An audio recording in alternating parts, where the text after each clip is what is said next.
Hi, I'm Michele from Adult and Teen Services at Morley Library. Thanks for joining me for another book talk.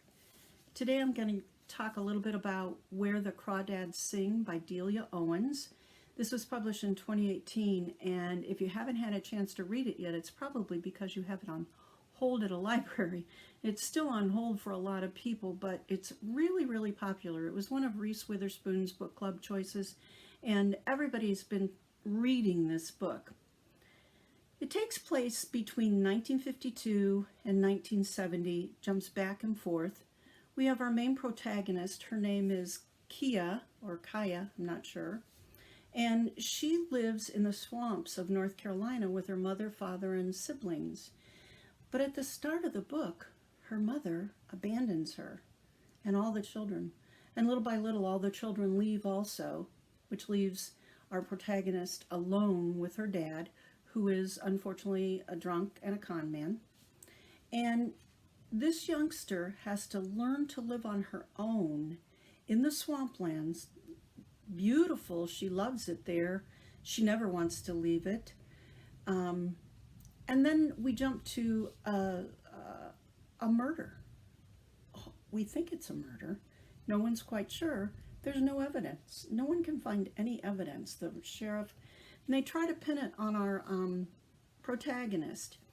She grows up in the swamp, and she encounters the local area has two other cultures. There's swamp for one, but there's the city, which is really just a small town in North Carolina. And also, because it's in the early 50s, there's another town just a little ways down the coast, very close, but it's called Colored Town, and that's where all the blacks of the area live. And Kia, in order to survive, has to interact with the city people who think she's swamp trash, and the colored people who are a little wary of her but are a little more helpful, in fact a lot more helpful.